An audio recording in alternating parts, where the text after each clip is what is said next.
your support. I got your message here about the curfew. I'm going to work with the parks, and we're going to work the mayor's office. I'm going to come up with a plan. What I need support is, I have my offices, I'm putting them in harm's way, all right? Because there's an element in the park that doesn't want to leave the park at 12 o'clock, all right? I have sound devices, I play loudly, I'm revoking their privilege to be in a park. It's closed after 12 anyway. What it allows is a beautiful park to be of service to the community. And we see it. We see a lot of people reading a book, relaxing, really enjoying it. But a troubling thing has happened in the last year, as the chief mentioned. We've seen bizarre behavior increase, and we've seen this in other parts of the city and in other parks.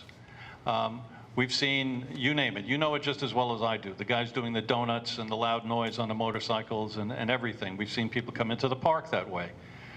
We've seen sort of menacing behavior at times. But this is temporary. I want to say that Community Board 2 fully supports the efforts of the Parks Department to enforce the rules in the park on a consistent basis, and we're grateful that that NYPD can assist them in these efforts.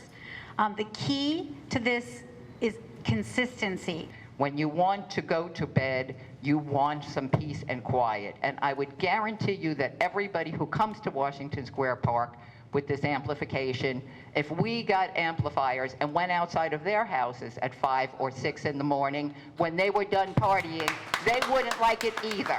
My uncle, who's a very well-known jazz musician, played in the park. But not at night.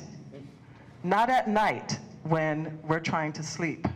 One of the number one things on my mind is this idea of noise and the fact that amplification isn't allowed, which I think is just absurd.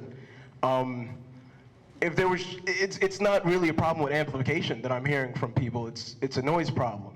And if I go in there with an electric guitar and an amplifier, I'm not going to be as loud as a drum set. I'm not going to be as loud as 16 trombones, which you guys would allow. We are largely an open, democratic, and largely progressive society here, and we've always been in favor of that. However, in the last months, I think we've all been impacted adversely with what's been going on.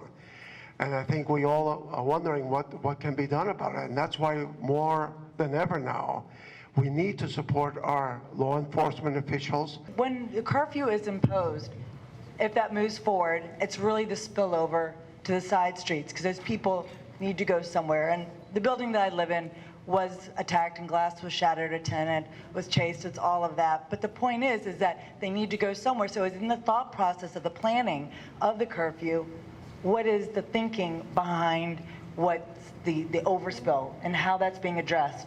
It will not be that traumatic for the snowflake. Let him show up at the next day with his parent if necessary, get his skateboard and register, and commit to not skateboarding in the park anymore.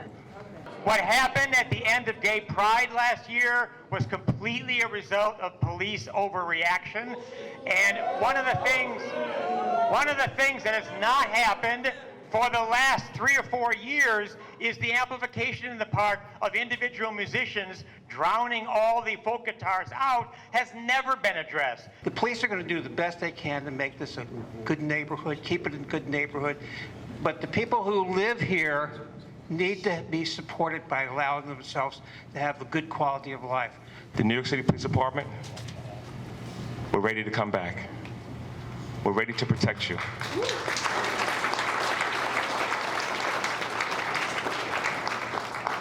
We're in a recovery phase, and we're ready to get back on our feet, to strengthen those relationships, to make sure we make this a safe city again, to make sure your concerns are addressed.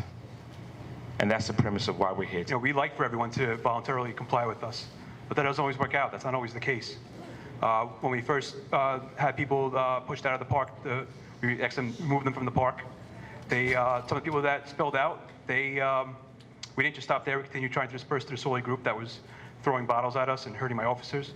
We didn't just stop there, but they then went on to block FD and EMS from a 5-alarm fire. There was a 5-alarm fire on Bleecker Street, which resulted in a partial collapse of the building, and they stopped them from doing their jobs. And so we're dealing with violent people that don't have regard for the community.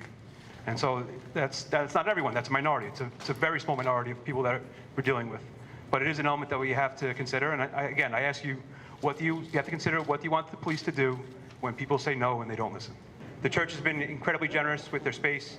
I don't want to take up any more of the time from them.